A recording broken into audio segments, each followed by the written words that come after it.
Mesdames et messieurs, dans quelques instants, nous allons atterrir en aéroport de Genève. Veuillez boucler vos ceintures et rabattre vos tablettes. L'oiseau de fer sortit son train d'atterrissage et descendit en direction du tarmac de l'aéroport, non loin de la frontière franco-suisse. En regardant la métropole par le hublot, la psychologue sentait son cœur battre dans sa poitrine. Enfin, enfin ce jour était arrivé. Depuis mai, elle l'attendait. Son désormais ancien patient avait obtenu un visa humanitaire dans le canton de Genève. Il avait échappé à l'extradition vers les États-Unis et les 175 ans de prison.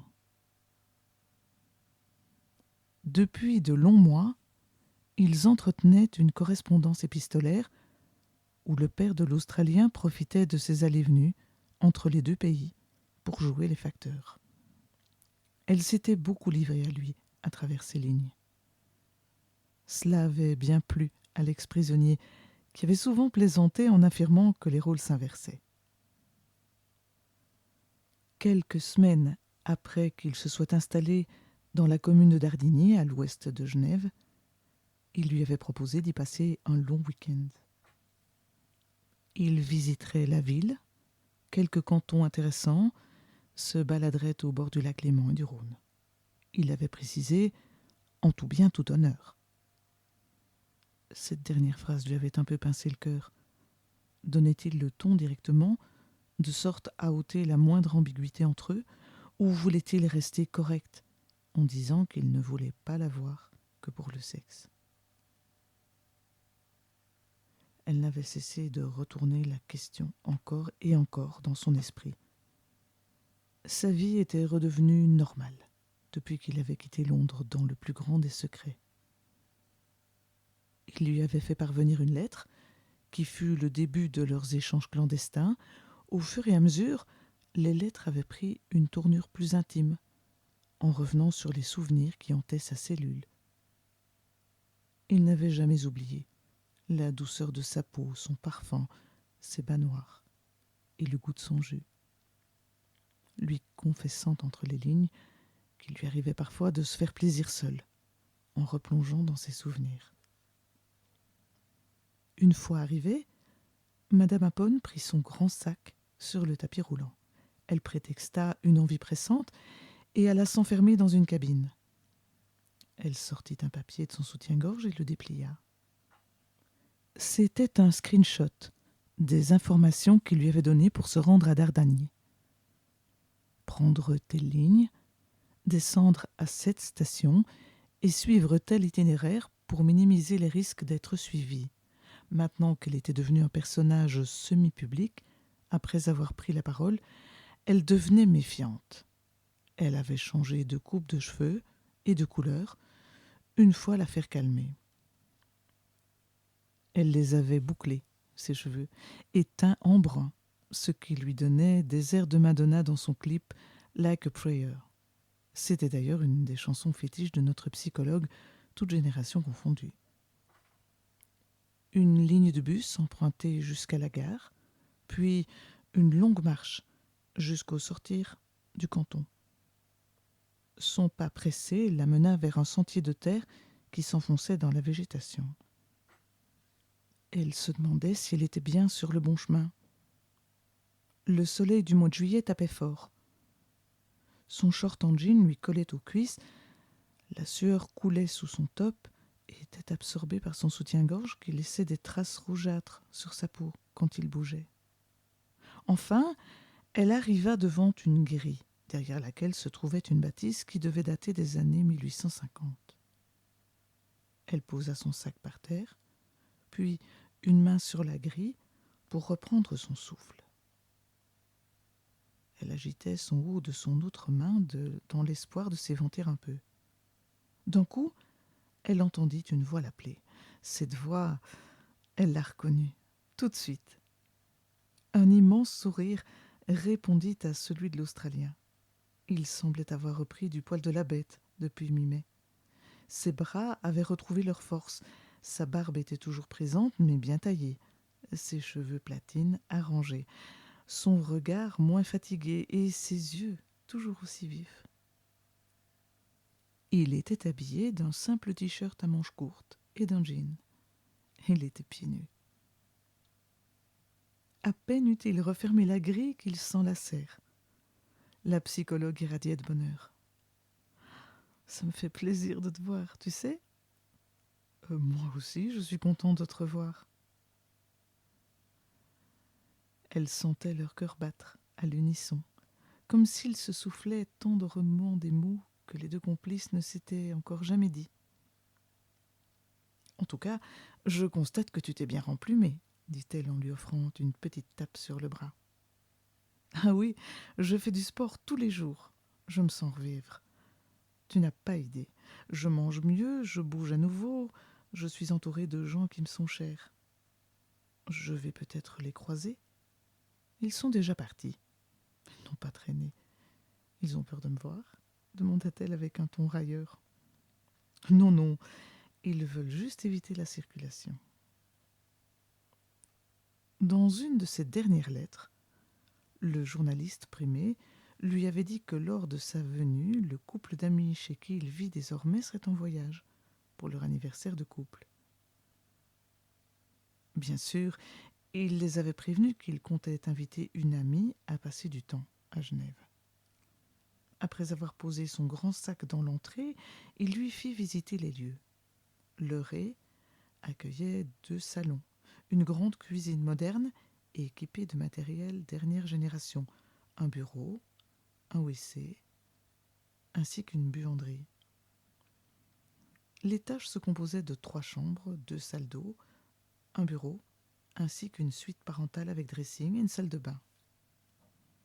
Le jardin, très intime, comptait 2 terrasses, une belle piscine, une source d'eau potable, mais aussi quelques arbres centenaires. C'était à cet endroit précis que l'Australien allait méditer, tous les matins. Une fois la visite bouclée, la psychologue prit la chambre côté est pour savourer le soleil matinal. Assise sur son lit, après avoir testé le matelas, elle décolla son soutien-gorge de sa peau à travers son haut. Par contre, excuse-moi, mais j'ai vraiment super chaud, ça me colle à la peau. Ne t'en fais pas, mets-toi à l'aise, change-toi si tu veux. Je vais nous sortir quelques rafraîchissements. Retrouve-moi sur la terrasse côté jardin. Quelques minutes plus tard, elle descendit, vêtue d'une robe simple, qui lui arrivait une fois de plus jusqu'au-dessus du genou, avec un beau décolleté rond, qui dévoilait un peu sa noble poitrine, mais pas trop, pour rester sage. Ils se mirent à table où étaient disposés 2 verres, des fraises coupées en 4 et une carafe d'eau glacée où marinaient depuis la veille des tranches de citron et des feuilles de menthe. Ils trinquèrent au jour qui s'annonçait. Alors, dis-moi ma belle, toujours abonnée aux prisons londoniennes? Oui. Dis-toi que depuis que mon nom est apparu dans ton spectre, je ne suis plus vraiment Madame Apone, mais la psy qui s'est occupée de... Cela dit, ça me fait gagner en clientèle, et j'ai pu un peu augmenter mes tarifs. Pas excessivement non plus, mais juste un chouïa. Heureux de constater que j'ai contribué à ta réussite financière. Ils rirent. Vu comme ça, et sinon, à part ça, sans plus, je vois toujours les mêmes personnes, je vais toujours aux mêmes endroits, toujours aussi crevé le week-end. Depuis que j'ai quitté Londres, ma vie est redevenue basique, on va dire. C'est pour ça que dès que tu m'as proposé de venir passer quelques jours à Genève, je n'ai pas hésité. Ça me faisait tellement plaisir de te retrouver. Mais moi aussi, ça me fait plaisir de te revoir. Quand j'étais encore là-bas, quand on m'a annoncé que les visites seraient suspendues à cause du Covid-19, j'ai tout de suite pensé à toi. Savoir que je ne te verrai plus m'a plongé dans un cafard dont tu n'as pas idée. Savoir que je ne t'aurai plus en face de moi, que je ne pourrai plus te regarder en vidant mon sac, ni vider tes couilles, dit-elle du tac au tac avec ce ton railleur. Oh, s'il te plaît, t'étais pas mon vide-couille. Et je pense que t'as dû le sentir, je ne te cache pas que sur le coup, je me suis demandé si tu n'étais pas une escorte déguisée en psy. Mais au-delà de ce qu'on faisait en secret, ta présence m'a énormément apporté. Tu avais un petit truc en plus dans cette alliance thérapeutique. Je me sentais bien avec toi, et c'est toujours le cas, mais en dehors de cette alliance. La main de l'homme avait doucement effleuré celle de la femme. Elle se souvenait de ce en tout bien, tout honneur sur une de ses dernières lettres. Le sens premier de l'expression était sans mauvaise intention, comme si l'idée de moment torride était péjorative. À travers ses paroles et ce rapprochement tactile, il semblait vouloir prendre son temps, ne pas précipiter les choses, ne pas lui sauter dessus dès les premières heures. Gentleman, visiblement. La Française y répondit en posant sa main sur la sienne. Moi aussi, je me sens bien à tes côtés. Pour te dire à quel point j'apprécie ta compagnie, j'attendais tes lettres avec impatience, au point que j'arrivais à en reconnaître le tintement de ma sonnette quand c'était ton père. 2 coups bien forts sur le bouton. Ta lettre suffisait à me procurer un nouveau bonheur. Dis-toi que je les ai toutes gardées. Oui, je sais.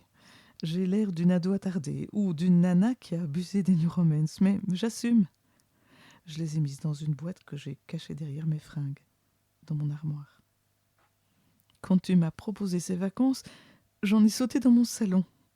Je sens que ces jours ensemble vont être géniaux, et je pense que c'est un euphémisme. Ils continuèrent à parler de choses et d'autres, en vidant plusieurs fois la carafe d'eau parfumée et le saladier de fraises, se donnant la béquée de temps à autre. Notre Française en avait profité pour faire une petite approche, histoire de tâter le terrain. Une goutte de jus de fraise était tombée sur son sein. Elle avait recueilli le liquide rouge sur son doigt et l'avait tendu vers son ami. Sans hésiter, il avait gobé ce doigt et s'était délecté de cette goutte rouge. Un peu plus tard, ils allèrent piquer une tête dans la piscine, enchaînant des parties improvisées de volley-ball dans l'eau, où le perdant ferait le repas du soir, où le gagnant choisissait le resto pour tel ou tel jour. La partie était serrée. Le premier à 10 points la remportait, et déjà notre psychologue avait perdu la première manche et devrait cuisiner un repas. Elle espérait se rattraper en choisissant le restaurant. En se retournant pour rattraper la balle, l'Australien constata qu'un sein s'était échappé du bikini de son ami. La vision de ce globe de chair en liberté lui coûta quelques secondes d'inattention, ce qui permit à la femme de remporter la manche. « Ah non, non, il y a eu triche, dit-il en pointant son doigt vers elle. « Comment ça, triche ?» Elle baissa les yeux et comprit. Elle éclata de rire. « Oh, oh, alors il te faut juste un nichon nu pour te déconcentrer, toi. On rejoue le point. » « Non, non, j'ai gagné, je garde le point. » Il nagea vers elle, en disant d'un ton railleur qu'elle avait fait exprès de se dévêtir ce sein, pour le perturber. Sans se dégonfler, elle nagea vers lui en lui disant « Et tu vas faire quoi ?» Sans prévenir, il plongea ses mains vers les hanches de la Française et se mit à la chatouiller. Elle riait nerveusement en se tordant dans tous les sens. La torture dura un bon moment. Plaquée contre son long corps avec un bras qui la tenait comme un étau, elle riait aux éclats. Son ami joueur semblait vouloir continuer à la malmener. « Supplie-moi si tu veux que j'arrête, » dit-il avec un sourire en coin. « Jamais. Je ne me rends jamais sous la torture. » « Tu ferais une bonne lanceuse d'alerte, toi. » Quelques instants plus tard, ils étaient chacun enroulés dans leur serviette de bain. Attablés devant l'iPad du couple d'amis, La Française cherchait un restaurant pour ce soir. Il préférait y aller ce vendredi, plutôt que de croiser la foule compacte du samedi. Et si on se faisait une pizzeria? Bonne idée.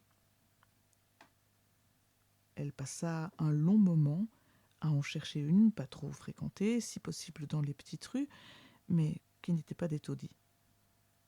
Elle voulait juste qu'elle et son ex-patient soient à l'abri de possibles suiveurs. Elle en trouva une, dans une toute petite rue. Le genre d'établissement sur lequel on tombe en se perdant dans une grande ville, après être sorti des sentiers battus. C'était tout juste si elle avait une demi-douzaine de commentaires et de notes sur TripAdvisor. Le choix validé, elle partit prendre une douche pour se débarrasser du chlore qui asséchait sa peau et ses cheveux. Elle avait pris un mini gel douche parfum coco et un mini shampoing nourrissant. L'eau tiède coulait doucement sur son corps bien pâle. On ne pourrait pas dire que le temps londonien était propice au bronzage. Elle comptait profiter du soleil plus présent à Genève pour prendre des couleurs.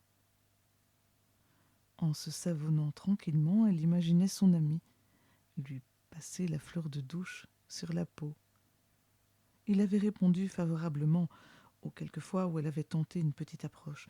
Certes, leur lien, quand il était encore prisonnier, s'était révélé assez spécial, mais là, c'était des retrouvailles, dans un nouveau contexte. Il n'était plus question d'alliance thérapeutique, mais de deux personnes qui se sont connues et qui se retrouvent pour passer du temps ensemble. Elle aurait voulu passer à la vitesse supérieure et lui faire un numéro de charme encore plus poussé. De toute façon, elle avait bien vu qu'il s'était rincé l'œil tout le temps qu'elle avait été en bikini. Mais il n'avait pas regardé comme un bout de viande. De plus, il l'avait raillé sur ce sein qui s'était malicieusement échappé de son triangle de tissu. Alors qu'en réalité, notre Française s'était bien rendu compte qu'il avait tout de même apprécié cette petite vue. Son téléphone jouait sa playlist du moment. Une liste de sons qui changeait presque toutes les semaines. Au même moment, une reprise de Like a Prayer se mit à jouer. La psychologue se mit alors à chanter, en se séchant. T'as bientôt fini, Madonna? Lança la voix de l'Australien derrière la porte. Alors, primo, ce n'est pas Madonna, mais Madhouse. Et Deuxio, t'es pressé? Ils passaient leur temps à se chercher. Ne me cherche pas, toi. Enroulée dans sa serviette blanche, elle déverrouilla et ouvrit d'un coup la porte pour faire face à son ami. Sinon quoi? Tu vas faire quoi? Je pourrais employer des méthodes peu conventionnelles.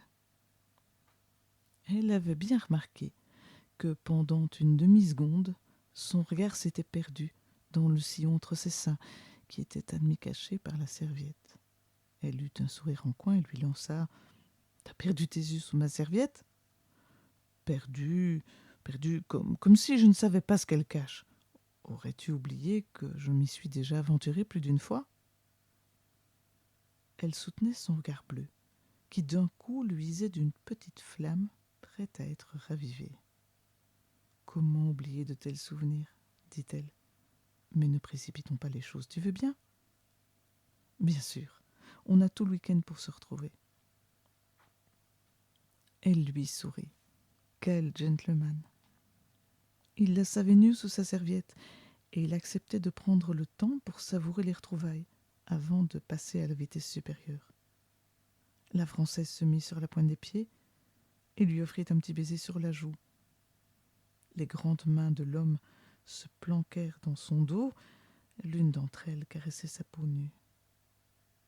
« Un vrai gentleman, » lui dit-elle à l'oreille. « Je te respecte, c'est tout. » Vers 20 heures, le duo sortit pour aller manger. Il faisait encore bon, et le soleil était au crépuscule. La miss avait opté pour une robe-chemise blanche, tenue par une ceinture noire, qui la couvrait jusqu'au bas des cuisses. Ses pieds étaient chaussés de ballerines à talons. L'Australien se sentait bien peu élégant à côté d'elle, avec son t-shirt noir, son jeans bleu et ses baskets de ville. En environ 40 minutes, ils arrivèrent au cœur du canton. Des collègues buvaient des coups, les couples savouraient un tête-à-tête, et des bandes d'amis gloussaient. Bras dessus, bras dessous, les compères se mirent à la recherche de la dite pizzeria. Au final, ils la trouvèrent et prirent une table un peu reculée. Ils ouvrirent les hostilités avec un cocktail. Les deux avaient opté pour un martini rouge. Il arriva au bout de 10 minutes. « Elle en a mis du temps, Laura Pausini, dit-elle tout bas, après que la serveuse soit repartie. Elle leva son verre et lança « À ta liberté !» et à nos retrouvailles. Ils commandèrent une pizza chacun.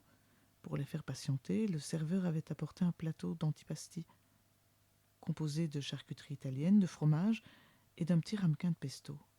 « On ne peut pas faire une indigestion de pesto », souleva l'Australien. Ils furent interrompus par les éclats de voix provenant de la cuisine. Une voix féminine et une masculine se criaient dessus, probablement la serveuse avec le cuisinier. « Ils sont en forme, Richie et Poveri, ce soir. » La boutade de la femme fit éclater de rire son ami. En fond sonore se jouait une énième compilation des classiques de la chanson italienne. Au même moment, la sono scandait. Ils eurent le temps de boire un verre d'eau et de se faire servir un deuxième martini rouge, le temps que leurs pizzas respectives arrivent. Elles étaient fines, mais joliment garnies. L'Australien s'était contenté d'une simple pizza bolognaise. La Française avait pris une norvégienne, avec du saumon fumé. Ils passèrent ainsi le repas, se raconter des anecdotes plus ou moins croustillantes, à échanger des idées ou des arguments philosophiques sur la vie, à confesser des histoires plus ou moins avouables. Donc, j'arrive dans le bar, et devine qui je vois. Le curé du coin. Je l'avais repéré, mais lui ne me connaissait pas encore. Donc, je l'aborde, normal, en lui demandant ce qu'il fait dans la vie. Il me dit qu'il est prof de fac en histoire des religions. Déjà, il m'a menti sur qui il était. Donc bon, au final, j'ai réussi à prouver que pour ces gens-là, enfin quelques-uns, le vœu de chasteté n'est pas aussi intact qu'ils le disent. Imagine sa tête quand il m'a reconnu à l'église le dimanche de Pâques. Il était blanc comme sa soutane. Son ami riait à cette histoire cocasse. Oh, putain, t'as pas froid aux yeux, toi? J'ai juste voulu prouver que certains curés ne sont pas aussi chastes qu'ils le prétendent. Je l'avais vu plus d'une fois lancer des regards lubriques aux jeunes filles et aux femmes du village. Puis jouer avec cette figure religieuse fut pour moi le fantasme ultime à l'époque. En plus, j'ai toujours été pour le mariage des curés. Je reconnais qu'il y aurait moins de problèmes. Puis l'Église n'a plus vraiment besoin de garder l'argent, vu que tout se fait par des dons et des ventes. Exactement. Sous la table, le pied fin de la miss frottait doucement celui de la personne qui lui faisait face, puis remontait sur sa cheville. Elle le fixait pendant qu'il donnait son avis sur la chasteté dans l'église. Un sourire en coin se dessinait sur ses lèvres, encore teintées de rouge à lèvres rouge, pendant qu'elle continuait son petit jeu. T'es pas au courant que c'est pas le barreau de la chaise? Oui, pourquoi? Toujours ce même ton railleur. L'Australien soutenait le regard de son ami. Il y devinait cette même lueur coquine qui lui rappelait la fin des entretiens officiels. Le repas se termina sur un café gourmand. Son mini tiramisu avalé, la Française balaya la salle du regard à la recherche de la serveuse pour lui demander l'addition. Bon, elle est où, Monica Bellucci? L'addition réglée, ils décidèrent d'aller se balader un peu dans Genève. Il était encore un peu tôt pour rentrer. Et puis de toute façon, les bus de nuit roulaient jusqu'à 5 heures du matin. La femme lui tenait le bras et continuait de lui raconter quelques détails sur son anecdote avec le dit curé. Au détour d'une avenue, une musique aux sonorités latines se fit entendre. Toujours à son bras, elle se mit un peu à bouger les hanches. Et si on squattait ici? La musique a l'air sympa. Bonne idée. Tu bois quoi? Morito, s'il te plaît. Ils s'installèrent au bar où la musique latine jouait à plein volume. Entre deux gorgées, la psychologue se déhanchait. Son amour pour presque tous les genres de musique lui permettait de voyager avec ses oreilles et de bouger son corps. Puis c'était comme une parade pour elle. Danser sous les yeux de l'Australien était dans la continuité de son petit jeu de charme. Un son assez connu, depuis plus de 20 ans, la fit se lâcher sous le regard admirateur de son ami, qui ne perdait pas une miette. Ses jambes bougeaient comme sur une samba. Ses hanches agiles se balançaient. Il se souvenait de la souplesse avec laquelle elles avaient ondulé dans sa cellule à l'époque.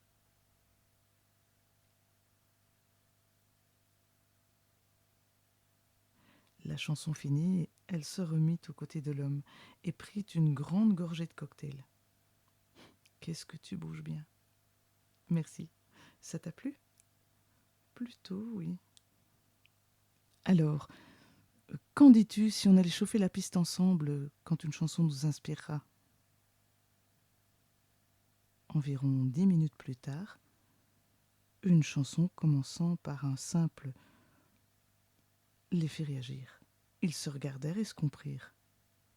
L'Australien se leva et tendit sa main pour l'inviter. Elle posa sa main et se leva à son tour. Une main dans la sienne, celle de l'homme sur les hanches, celle de la femme sur son épaule. Ils se mêlaient aux autres duos sur la piste. D'un coup d'œil furtif, la psychologue vit les deux serveurs se parler en les regardant. « Je crois qu'on t'a reconnu, » dit-elle. Et après, il avait l'air de s'en contreficher, d'être reconnu et vu en présence d'une personne du sexe opposé. 10 années à voir son nom sali dans les journaux officiels, il n'en était plus un concompré. Transportée par son amie, la Française remarquait avec surprise que ce dernier dansait assez bien. Il n'avait pas le niveau d'un professionnel, mais il se débrouillait pas mal. Il ne la serrait pas trop fort, ses mouvements étaient fluides et suivaient le tempo. « Tu danses bien, toi aussi ?» dit-elle à son oreille. « Je me débrouille, on va dire. Mais ne sois pas modeste, tu es un cavalier fantastique. » La chanson finie, il lui fit un tendre baisement. Elle se sentait comme une princesse moderne, courtisée par l'homme qu'elle avait choisi, et non pas qu'on lui imposait. Ils se remirent au bar et trinquèrent à cette danse. « Tu bouges tellement bien ton corps, » dit-elle. « On remet ça ? » ?»« D'accord pour une prochaine danse. »« Dans ce cas, je vais aller me repoudrer un peu. Prends-moi un deuxième mojito, s'il te plaît. » Elle s'enferma dans une cabine étonnamment propre.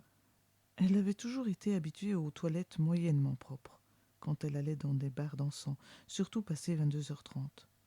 Tout en se soulageant, elle se passait toute la soirée en revue. Tout était nickel.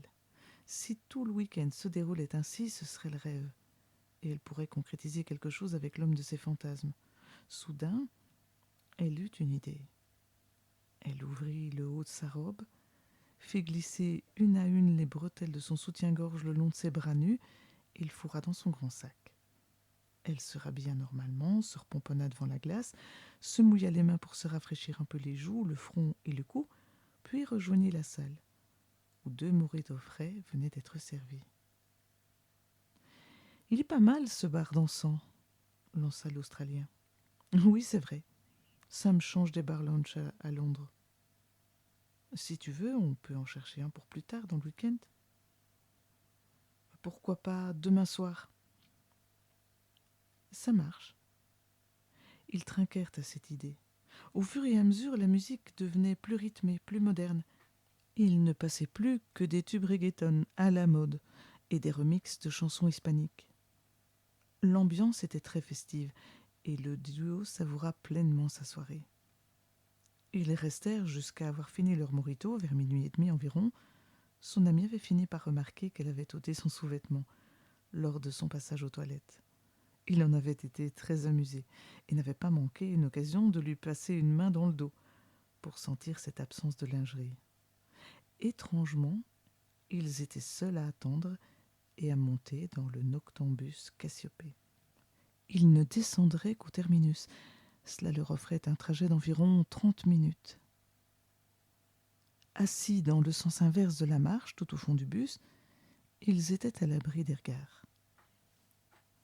La Française avait gentiment posé sa jambe sur celle de l'Australien, le fixant avec un sourire en coin qui en disait long, comme pour dire « Pourquoi attendre d'être à Dardilly ?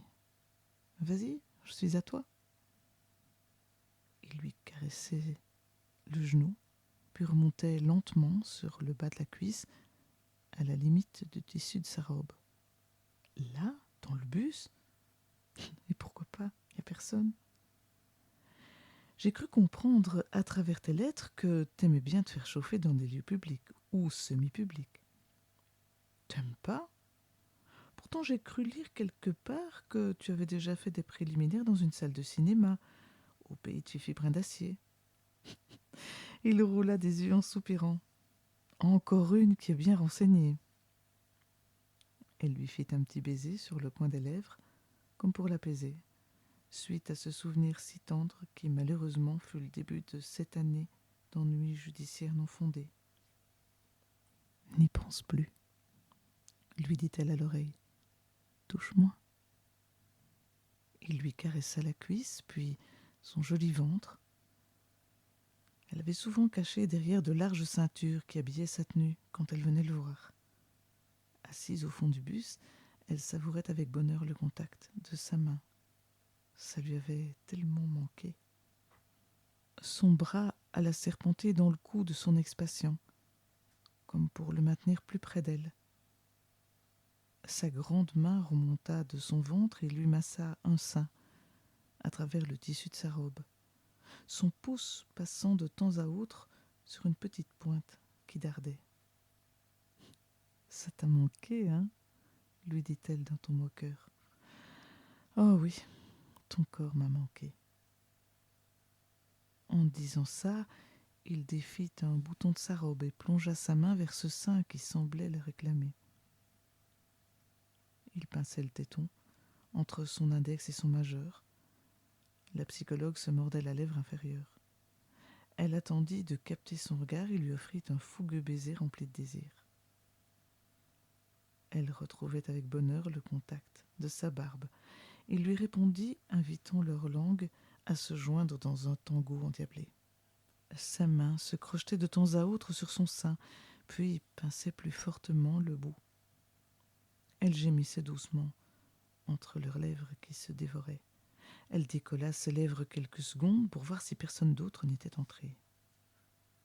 Juste une personne, tout devant, et dos à eux. Ouf! Elle sentit un deuxième bouton se défaire, puis un troisième. Son ami plongea sa tête et lui aspira ce téton turgescent. Tu as de très beaux seins. De sa main, la femme aux cheveux bouclés grattait le cuir chevelu de l'homme aux cheveux blancs, pendant qu'il aspirait sa pointe. Avec l'autre, elle partit en direction de son pantalon. Elle palpait un endroit bien précis. Elle le sentait prisonnier sous les 2 couches de tissu. Au moment où elle appuya ses doigts dessus pour augmenter la pression de ces derniers, il resserra ses dents sur ce petit bout de peau. Elle poussa un petit « Ah !» puis continua ce petit jeu. « Vas-y, mords-moi. » Ce début de préliminaire dura jusqu'à l'arrivée à Dardilly. La Française reboutonna rapidement sa robe et descendit. Les 2 complices se regardaient, comme pour se dire « Ni vu, ni connu, je t'embrouille », fiers d'eux. Au loin se dressait une petite église, totalement perdue aux portes du village. Les yeux de la femme se mirent à pétiller d'envie. « T'as vu ? Il y a une église là-bas. »« Ah oui, et tu veux faire ta prière ? » Je me mettrais bien à genoux, mais pour un autre genre de prière. Elle lui prit la main et l'entraîna sur ce chemin. Il marchait vite, très vite, courait presque. Une fois arrivés sur place, ils se mirent derrière le bâtiment sacré, dans l'ombre. La nuit était totalement tombée, et les lieux étaient peu éclairés. Seules les étoiles offraient leur douce luminosité. Elle attrapa son ami par son haut, le plaqua contre le mur et l'embrassa fougueusement. Il répondit à ce baiser et plaqua ses mains contre les fesses de la Française. Il les pétrissait, comme il l'avait fait dans sa cellule, à l'époque, la rapprochant un peu plus d'une bosse caractéristique dans son pantalon. La brune passa une main dans ses cheveux, couleur neige, l'autre glissa doucement vers son torse, jusqu'à cette bosse. Elle le massait avec ferveur. « J'ai trop envie de te goûter, » dit-elle, la voix pleine de fièvre. « Vas-y, ma belle, je suis à toi. » Elle descendit rapidement sur ses genoux, se laissant tomber, presque. Elle défit prestement la braguette de son jean et sortit son membre dressé, comme cette queue lui avait manqué. Elle la prit en bouche, d'un coup. Elle en sentit le gland rose, foncé, taper le fond de sa gorge. L'Australien en soupirait de plaisir. Sa tête était penchée en arrière. Il avait une main posée sur la tête de la Française, mais ce n'était pas pour lui montrer quelle amplitude prendre, mais tout simplement pour lui caresser les cheveux bouclés, si doux. Il la laissait totalement maîtresse de la situation. Après tout, elle avait autant d'expérience que lui. Elle le sortit de sa bouche pour y déposer de petits baisers, le lécher, puis suçoter ce bourreau foncé humide de sa salive et de son jus. Elle le masturbait avec ses deux mains, puis reprenait ses mouvements buccaux. « Ah, je vais partir, lève-toi. J'ai envie de te goûter aussi. » Visiblement, il ne voulait pas décharger tout de suite. Il désirait faire durer le moment derrière cette petite église. La Française se releva, son désormais amant inversa les places. Il déboucla sa ceinture, qui lui tenait la robe, et l'ouvrit prestement, puis lui dénuda les épaules et la poitrine. Il couvrit ses zones de baisers appuyés et de suçons. Il arriva au niveau de son intimité, caché derrière son sous-vêtement couleur chair, où se dessinait une tache plus foncée, au niveau de ses lèvres. Il écarta le tissu et découvrit cet endroit tant chéri, gonflé et humide, à souhait. Après lui avoir ôté ce tissu fin, il resta quelques secondes pour humer son odeur. Il poussa un petit grognement animal, puis passa sa langue entre ses grandes lèvres. La brune soupira. Cette langue lui avait tellement manqué. Il colla ses lèvres contre ses petites lèvres et aspira son nectar, comme s'il voulait la vider. Il s'embaffrait. Sa langue agile passait dans les moindres recoins de cette partie si sensible et délicate. De son majeur et de son index gauche, il écarta ses nymphes. De son pouce droit, il releva la peau pour dévoiler son petit bouton de chair, et avec sa langue, il se mit à le lécher rapidement. Il lui avait souvent offert un cuni, de cette façon-là, dans la cellule. Une façon de la faire jouer rapidement et fortement. Il savait ô combien elle adorait cette caresse buccale. « Ah, ta langue, putain, c'est trop bon !» Elle avait crocheté ses deux mains dans ses cheveux. Ses gémissements devinrent des sons grognés et bestiaux. Son amant lâcha cette petite boule de nerfs pour revenir vers sa grotte et lécher le liquide qui coulait en rivière. « Je veux te sentir. Prends-moi, s'il te plaît, prends-moi. » Sans se faire prier, il baissa pantalon et boxer sur ses genoux et s'assit par terre, le dos au mur. Il invita son amante à s'empaler sur lui. Elle écarta les jambes et se laissa pénétrer par son membre. Elle entoura sa taille de ses longues jambes. Ils s'enlacèrent et s'unirent dans un long et tendre baiser. Il ne bougeait plus. Il savourait ce contact intime enfin retrouvé. Ils en rêvaient depuis de si longs mois. Ce plaisir avait saisi la femme à la gorge en une boule qui l'empêchait de parler. Ils se mirent à onduler du bassin en rythme, sans se lâcher des yeux, sans se lâcher, tout simplement. Le clitoris humide de la psychologue frottait contre le bas-ventre du journaliste primé. Elle le chevauchait avec fougue et passion. Sa respiration était plus profonde et plus rapide, agrémentée de sa voix remplie de fièvre. Elle sentait les mains fortes de l'homme lui saisir les fesses pour accompagner le mouvement, les écartant, de temps à autre. Son majeur glissa dans sa raie, jusqu'à sa rosette. « Tes fesses me rendent fou, dit-il entre deux râles, avant d'y asséner une bonne claque. Ah, fesse-moi encore. Il recommença son geste. Je ne pensais pas que tu aimais la fessée, coquine. Il la fessa, une troisième fois. Oh, putain, oui, prends-moi au sol. Il inversa les rôles et la bascula par terre, passant une main pour la maintenir derrière sa tête pour éviter qu'elle se cogne sur le bitume. Les jambes totalement écartées, la psychologue s'agrippa à son large dos et le laissa la pilonner sans ménagement. Le sprint final. Oh oui, comme ça. Plus fort, oui. Tape dans le fond. L'Australien lui martelait l'entrée de la grotte avec vigueur. La Française contracta son vagin. Elle sentait son membre gonfler. Il n'allait pas tarder à venir. Le plaisir la fit crocheter ses mains et planter ses ongles vernis dans son dos, à travers son t-shirt. Puis elle se laissa aller dans un chapelet d'orgasmes qui se répandirent dans la nuit.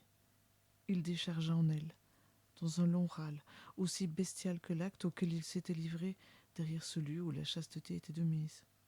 C'était la première fois qu'il l'entendait jouir, elle qui s'était toujours retenue dans son ancienne cellule. Il roula sur le côté et se laissa tomber au sol, totalement repu.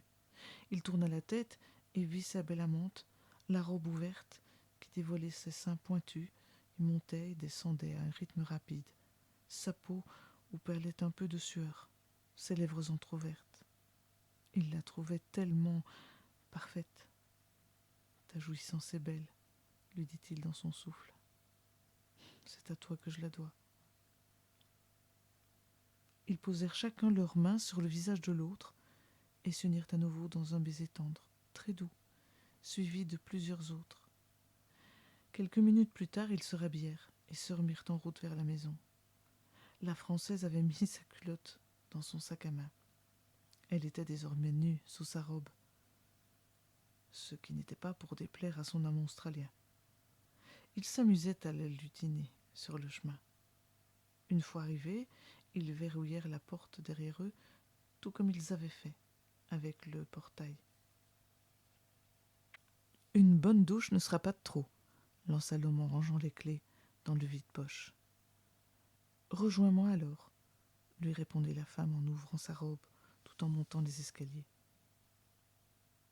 Il éteignit rapidement les lumières du rez-de-chaussée avant de monter 4 à 4 les marches pour rejoindre son amante. Il trouva sa robe en haut des marches. Il la devinait totalement nue, totalement offerte à ses caresses. Il se déshabilla prestement dans le couloir du premier étage. Il entendait l'eau couler dans la salle de bain, sans doute la brune qui prenait la dite douche. Il entra dans la pièce, jeta ses vêtements sur le panier à linge. Il la devinait derrière le rideau blanc cassé. Il l'attrapa et tira dessus d'un coup, en faisant pique-bout. Elle sursauta et lui envoya le jet d'eau dans le visage, par réflexe. Elle mit sa main en disant « Ah, on m'attaque ?» Je croyais que le cancer était un signe de l'eau. Il entra dans la cabine, saisit la femme d'un bras, le pommeau de douche dans l'autre et s'amusa à l'arroser à son tour. L'eau glacée coulait sur ses cheveux, son visage, son corps. Elle riait, tout en pestant contre la température si basse qui la faisait frissonner et durcir ses tétons. Elle parvint à couper le jet d'eau. Elle faisait face à son amant, des cheveux bruns devenus presque noirs, où goûtait l'eau fraîche et son maquillage qui avait un peu coulé. « Arroseur arrosé, » répondit son amant en riant. « Oh, tu pointes !»« Ouais. T'as vu ce que t'as fait ?» Il lui prit un sein dans la main et passa son pouce sur ce petit bout dur. « C'est mignon tout plein !» Et ça rend ta poitrine encore plus appétissante. Pendant qu'il lui malmenait ce bout de peau, il vit la femme lui saisir ce membre, secouer de soubresauts et le masturber doucement. C'est alors que le regard de cette dernière s'illumina. « J'ai une idée, » Dis-moi, tu connais la douceur de mes seins, n'est-ce pas ? Un peu, oui. Pourquoi ?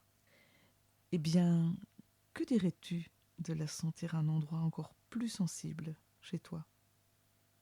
Il comprit rapidement où elle voulait en venir. Ses yeux bleus pétillaient rien qu'à l'imaginer. Son membre était en semi-érection et la Française le sentait dans sa main. Oh oui, vas-y. Préviens-moi juste quand tu ne seras pas loin.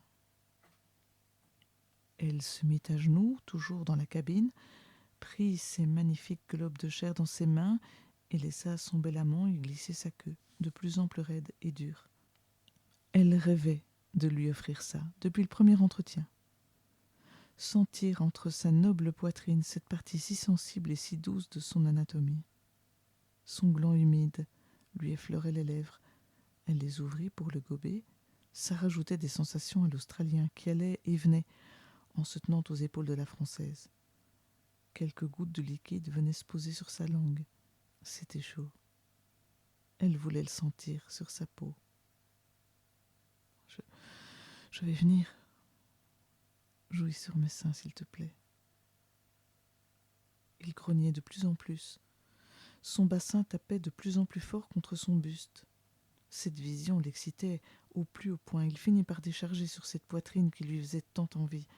La psychologue était comblée.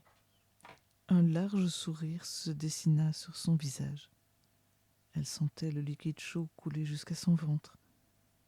Elle prit un sein et en recueillit un peu sur sa langue.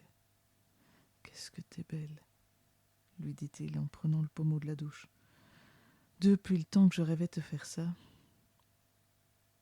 Il lui passa doucement l'eau sur le buste pour lui enlever sa semence. Il passait sa main sur ses globes, puis entre sur son ventre. Elle eut une profonde inspiration quand sa main passa à cet endroit.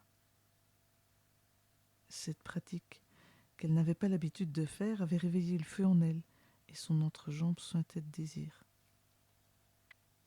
Le contact de sa main sur elle ne faisait qu'accentuer ce brasier. Ils sortirent de la cabine et s'enveloppèrent ensemble dans une grande serviette de bain. Ils s'échangèrent de tendres baisers, un petit moment de douceur avant le grand final que lui réservait la Française. « Va dans ta chambre, » lui dit-elle. « Je vais aller chercher un truc dans la mienne. » Elle partit précipitamment dans sa chambre et fouilla sa valise. Elle trouva la petite trousse qui ressemblait à une poche pour ranger des affaires de toilette. Elle trouva son amant assis sur le lit en train de l'attendre. Elle lui lança la trousse qu'il attrapa au vol. « Ouvre et laisse tout tomber sur le lit. » Il obéit et vida le contenu sur le lit en la secouant. « 1, 2, 3 » vibromasseur. Un gel lubrifiant, 2 paires de menottes pour les poignets, un godemichet de taille standard, un gel orgasmique féminin et un plug anal en silicone. Le même qu'elle avait utilisé lors de leur dernier entretien. L'Australien était stupéfait. Elle avait amené ses jouets coquins en vue de ce long week-end, encore plus libérée et connaisseuse qu'elle ne laissait paraître. « Waouh, tout ça ? T'es vraiment coquine, toi ?» dit-il, le regard plein de fièvre. « Eh oui. Et là, je te laisse choisir. Je suis tout à toi. » Sujet libre alors, avec des éléments imposés. Voyons voir. Il passa en revue les différents objets. Il posa en premier les gels sur sa table de nuit, histoire d'y voir plus clair. D'après les dires de la Française, le godemichet était autant pour une pénétration vaginale qu'anale. C'était bon à savoir. Le plus petit vibromasseur était uniquement conçu pour le clitoris. Il avait presque la taille d'un porte-clés. Un mini-sextoy tout mignon. Il sentait l'inspiration lui venir. Dans un premier temps, il prit les menottes en cuir et la fit se positionner sur le dos. Elle finit attachée par les bras de part et d'autre du lit. « Tu veux te la jouer dominant à fond, hein ?» dit-elle avec un sourire en coin. « Je ne fais que laisser parler ma véritable nature, ma belle. Tu sais combien t'es bandante quand t'es attachée ?» Il lui attrapa une poignée de cheveux et lui tira la tête en arrière. Elle s'en mordit la lèvre. « Elle fait moins la fière, la psy, qui était au-dessus de ses patients. Tu fais moins la maline, hein ?» Tu vas pouvoir prendre ta revanche. Si tu savais tout ce qui me vient en tête quand je te vois aussi impuissante. Oh, je n'en doute pas une seconde. Il prit le plug et le couvrit d'une bonne couche de gel lubrifiant. Il lui fit lever les fesses et l'introduisit doucement dans l'anus de la désormais soumise. Elle poussa un soupir de contentement. Il le fit bouger un peu pour qu'elle s'y habitue, puis il se leva à nouveau et prit la deuxième bouteille. La Française ouvrit grand les yeux en la reconnaissant. « Oh God !» dit-elle. « Ah, là, ça ne sert plus à rien de prier n'importe quel dieu, miss. »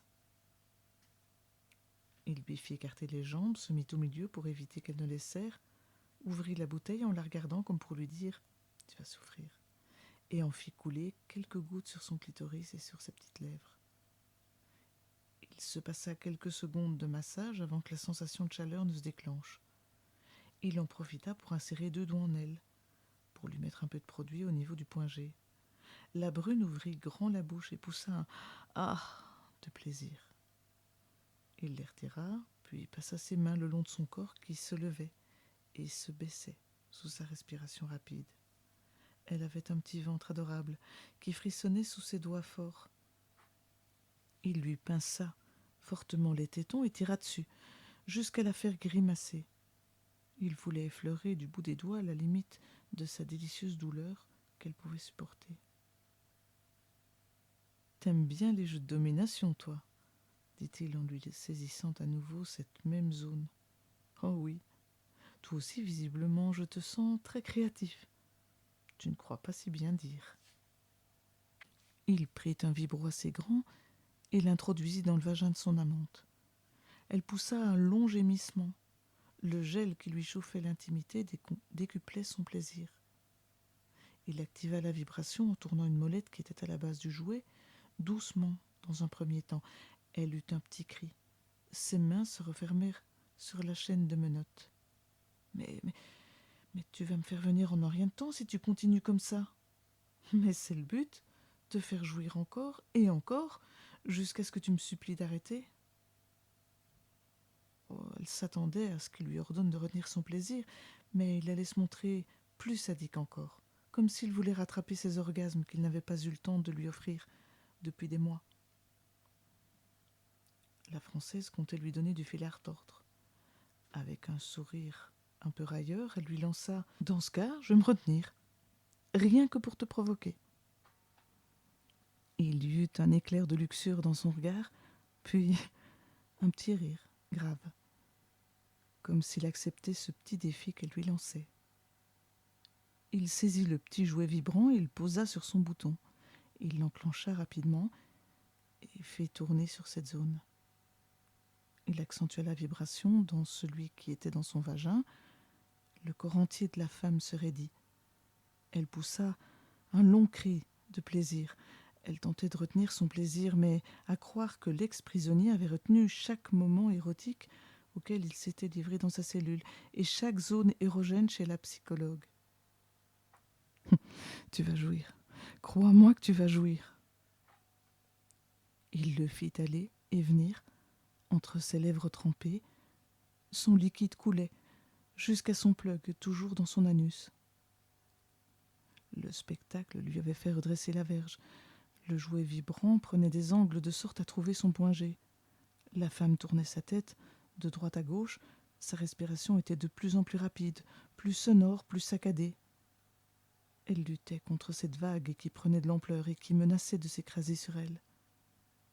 Son vagin et son anus se contractaient, de plus en plus. La sensation à ce dernier endroit était exquise. D'un coup, l'angle parfait fut trouvé. Elle pencha la tête en arrière, tira sur les menottes et cria, totalement submergée par son plaisir. « Tu vas me... Ah, ah !»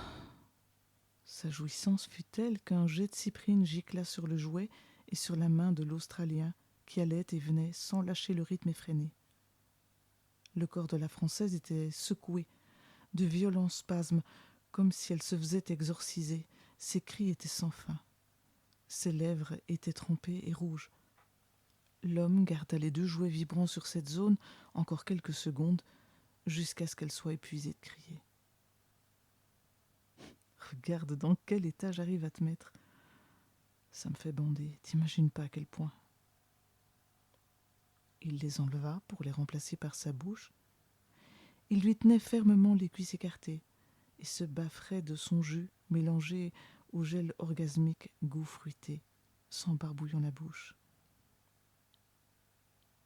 Sa barbe rajoutait des sensations délicieuses à la femme toujours entravée. Il saisit le plug, toujours dans son anus, et le fit bouger en elle. Cette dernière se tordait comme un poisson hors de l'eau. Elle soupirait de façon saccadée, gémissait, criait. Il se redressa devant elle, les lèvres et la barbe mouillées de cyprine. Il ne la lâchait pas des yeux, tout en faisant aller et venir le plug en elle de plus en plus vite. Il le faisait sortir un peu, puis le remettait. Il caressait son membre gonflé, le couvrant et le découvrant à un rythme soutenu, mais pas trop rapide, pour ne pas se faire venir tout de suite. Tu sais à quel point ton cul me fait envie? Oh oui, oui, oh, c'est bon. T'aimerais autre chose que ce simple plug? La question était rhétorique, bien évidemment. Oui. Tu voudrais quoi? Ça? Demanda-t-il en prenant le godemichet. Non. Alors quoi?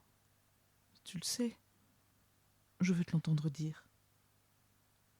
Il voulait jouer avec elle, comme elle l'avait fait quand il était encore en prison. Le plaisir qu'il prenait à ça était indescriptible, et son entrejambe raide et dure en témoignait. Une lueur bestiale brûlait dans son regard.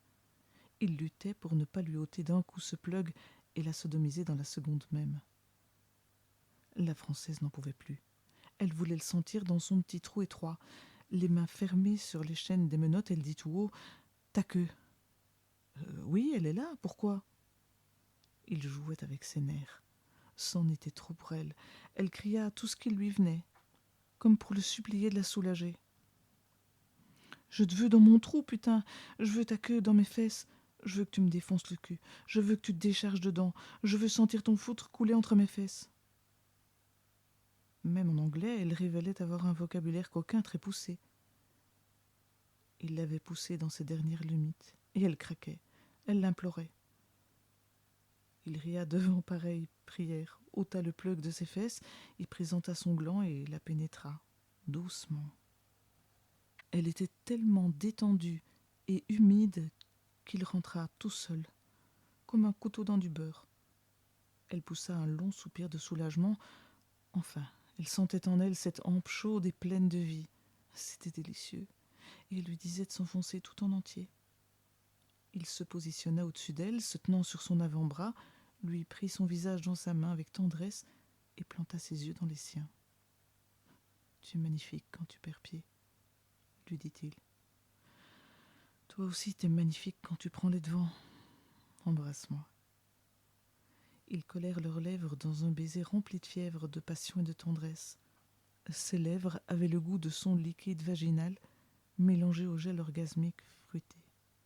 Il se mit à bouger dans son trou serré, sans décoller ses lèvres des siennes. Il voulait lui offrir un grand final, un feu d'artifice, de sensations, une jouissance ultime. Il se décolla d'elle en lui soufflant qu'il avait une idée. Il prit le godemichet et le présenta à l'entrée de son vagin. Il le frottait contre ses petites lèvres et son bouton. La psychologue en salivait d'envie. « Mets-le-moi » dit-elle entre 2 souffles saccadés. Ses lèvres l'avalèrent sans aucune force. Elle poussa un petit cri. Son intimité était encore sous l'effet du gel aux fruits. Cette double stimulation promettait une jouissance plus puissante que celle qu'elle avait eue jusqu'à présent. Elle la sentait déjà monter quand son joug en silicone frotta son point G. Elle tentait de garder les yeux ouverts et dirigés vers son amant australien qui, dressé devant elle, lui martelait les fesses à grands coups de rein. D'une main, il faisait aller et venir le jouet en elle, dans l'angle qu'il avait réussi à faire toucher la place rêche en elle. De l'autre, il la tenait sur le ventre, son bras calé contre sa cuisse, et de son pouce il faisait des cercles appuyés autour de son bouton. Impuissante, la femme brune avait l'impression d'être attaquée de